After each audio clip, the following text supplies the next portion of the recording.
DPR membuat aturan baru yang perluas kewenangannya mengevaluasi pejabat negara. Lalu apa yang menjadi dasar DPR melakukan hal itu dan bagaimana dampaknya pada independensi pejabat dan sistem ketatanegaraan kita?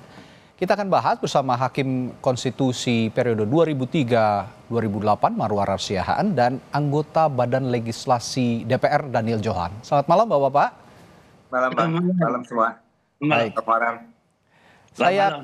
Saya ke Bung Daniel dulu. Sebenarnya apa sih yang mendasari DPR membuat perubahan tatip ini dan membuat DPR sepakat menambahkan aturan ini, Bung Daniel? Ya, pertama ya yang tadi sudah disampaikan penegasan aja, tetapi semangatnya tuh ada dua secara khusus perubahan tatip ini. Yang pertama adalah agar DPR itu bisa peka, bisa lebih responsif terhadap masukan masyarakat. Nomor satu, yang kedua adalah agar DPR bisa tetap memiliki tanggung jawab terhadap putusan-putusan yang diambil dalam kebijakan kenegaraan dan pemerintahan. Ya, khususnya adalah putusan atau pengisian suatu jabatan yang diusulkan, disetujui dan diberikan pertimbangan oleh DPR. Sebenarnya ini bukan hal yang khusus atau hal yang baru karena memang fungsi pengawasan ini sudah berjalan meskipun tanpa tatip ini. Tetapi ini agar bisa merespon dengan lebih cepat. Misalkan respon masyarakat ada tekanan ya, misalkan ada yang pejabat yang dipilih oleh DPR itu mungkin terlibat kasus hukum, terlibat ya karena usia lagi sakit. Jadi kita bisa merespon cepat masukan masyarakat. Jadi seperti itu. Dan itu salah pemahaman. Kita nggak punya wewenang untuk memberhentikan. Hanya rekomendasi. Kita lakukan adalah melakukan rekomendasi. Kepada siapa? Ditindaklanjuti sesuai undang-undang yang ada. Ya kalau MK ya undang-undang yang mengatur MK. Kalau kabinet ya mungkin undang-undang yang mengatur kabinet. Kalau KPU masing-masing undang-undang kita serahkan kembali ke kawasannya masing-masing. Kalau rekomendasi berarti boleh dijalankan, boleh tidak dong ya, Bung Daniel? Iya, namanya rekomendasi iyalah. Iya kan? Nah, kalau gitu saya ke Pak Marwarar.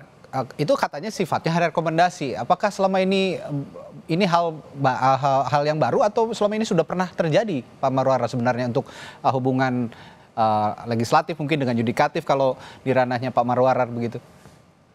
Ya, saya kira pertama-tama saya pikir kita harus melihat dulu kalau misalnya kewenangan seperti ini pengawasan ya di dalam undang-undang tentu sudah disebutkan sebenarnya hak pengawasan DPR itu di dalam 3 kategori kan.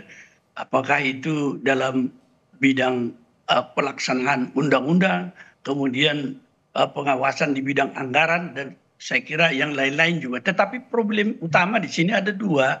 Satu, sistem konstitusi yang menjadi suatu hukum tertinggi di negara kita itu telah membagi kekuasaan itu dalam 3 bidang, yudikatif, legislatif, dan eksekutif.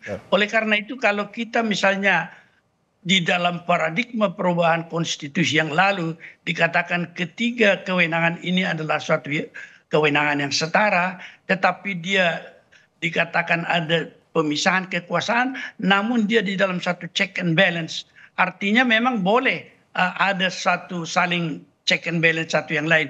Tetapi di dalam hal kekuasaan yudikatif, kalau kita mengatakan ini sesuatu pengawasan yang boleh memberi rekomendasi, maka menjadi persoalan kita sebenarnya dari sisi tatip sumber kewenangan DPR itu, apakah itu cukup di peraturan tatip ataukah itu sumber kewenangan yang harus mengalir dari undang-undang yang merupakan turunan daripada pembagian kekuasaan yang ada di dalam konstitusi.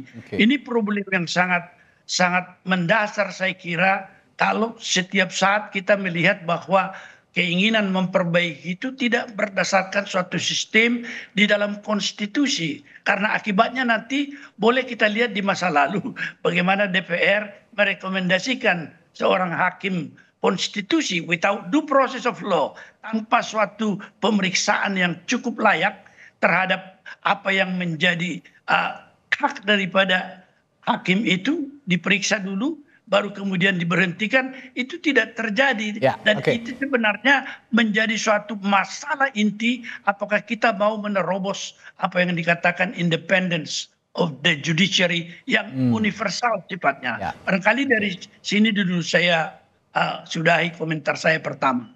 Oke, ini berarti bukan semata-mata rekomendasi boleh atau tidak diberikan. Ini masalah fungsi kewenangan DPR soal checks and balances tadi. Nah, ini kalau saya lihat Pak Marwarar lebih lebih mengutarakannya lebih moderat begitu. Tadi pagi Pak Dewa Palguna, Ketua MK kita mengatakan, Bung Daniel, bahwa DPR gagal paham katanya. Ini soal checks and balances itu bukan berarti cawe-cawe kewenangan di lembaga eksekutif atau yudikatif begitu. Bagaimana soal ini?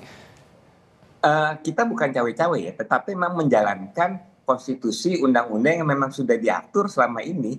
Okay. Nah, perubahan tatip ini kan hanya perubahan internal di DPR, proses internal dalam rangka menjalankan tugas DPR di dalam pengawasan, itu saja. Tetapi sama sekali tidak mengubah undang-undang yang ada. Ini hanya penegasan mekanisme bagaimana anggota DPR menjalankan fungsinya di bidang pengawasan. Oke, nah kalau begitu apa sebenarnya dampaknya untuk independensi misalnya kalau dalam ranah yudikatif untuk hakim dan lembaga-lembaga lain misalnya? Saya akan tanyakan itu kepada Pak Marwarar nanti setelah jeda di Sapa Indonesia Malam. Tetaplah bersama kami. Masih membahas soal perluasan kewenangan DPR melalui tata tertib DPR yang bisa mengevaluasi dengan menerbitkan rekomendasi kepada pimpinan lembaga negara yang ada di Indonesia. Saya tadi tanya ke Pak Marwarar dalam konteks lembaga hukum gitu Pak Marwarar, apakah ini punya pengaruh terhadap independensi hakim misalnya kalau di lembaga hukum atau bagaimana Pak Marwarar? Nah, saya kira pengalaman kita kan sudah sangat gamblang itu. Beberapa waktu yang lalu ada seorang hakim MK direkomendasikan langsung untuk dipecat kepada presiden, dan itu tentunya tanpa memperhatikan apa yang dikatakan due process of law, karena undang-undang sendiri menyatakan harus diperiksa dulu apa yang terjadi dan kemudian apakah cukup layak dengan syarat-syarat yang disebut dalam undang-undang itu untuk memberhentikan. Oleh karena itu sebenarnya kita melihat sekarang ada dua hal yang menjadi dasar di sini. Satu, pertama, sumber kewenangan atributif dari mana DPR melihat bahwa itu boleh mengalir dari peraturan tata tertib. Karena kita melihat itu adalah suatu pelimpahan kewenangan pengawasan seperti itu adalah di dalam sistem konstitusi. DPR juga harus melihat lembaga yang dijudikatif dan eksekutif itu dalam lembaga yang setara dan memiliki sistem pengawasan. Tetapi kalau bicara tentang Mahkamah Agung, barangkali yang kita dengar selama ini bahwa dia telah mengalami apa yang dikatakan collapse itu sistem institutional collapse of the Supreme Court.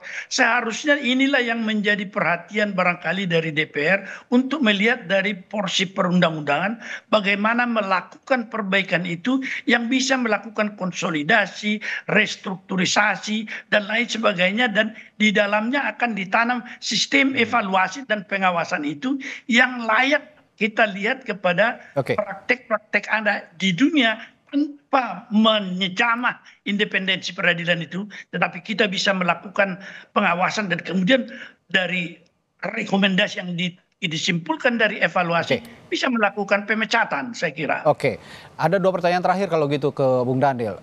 Tadi yang ditanyakan oleh Pak Marwarar juga, atributif apa yang bisa memberikan kewenangan kepada DPR untuk mengevaluasi lembaga hukum. Apalagi kita juga sama-sama tahu harus menghormati due process of law begitu Bung Daniel. Nah, yang kedua, ini resistensinya juga cukup besar sebenarnya dari pimpinan lembaga. Apakah DPR akan maju terus atau akan meninjau kembali? Ya, pertama tentu semua bersumber dari undang-undang yang memang saat ini sudah berjalan ya. Tidak ada perubahan sama sekali. Misalkan ya masing-masing yang Komisi 1 dengan Komisi 1 beberapa kewenangan hukum di Komisi 3 itu berjalan normal ya. Artinya sama sekali tidak masuk mempengaruhi independensi masing-masing ya.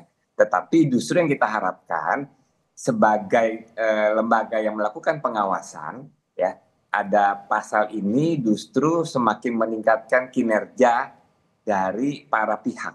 Itu satu. Nah, yang kedua, ya sejauh ini saya tidak bisa menjawab pertanyaan kedua karena itu kan hasil keputusan paripurna ya. Nah, persoalan nanti ada perubahan atau enggak ya tentu saya nggak bisa mendahului. Oke. Jadi pro kontranya masih terus berjalan. Di sisi lain juga resistensi terhadap kebijakan ini, terhadap perubahan tatip ini juga cukup besar terhadap DPR. Nanti kita lihat aja bagaimana prosesnya ke depan. Apakah memang ini maslahat untuk semua pimpinan lembaga atau justru ini jadi kebijakan yang tadi dianggap tidak adaptif terhadap sistem ketatanegaraan yang ada di Indonesia. Terima kasih Pak Marwarar Sihaan dan juga Bung Daniel Johan telah berbagi perspektifnya malam hari ini. Sampai jumpa lagi Bapak. Salam. Salam.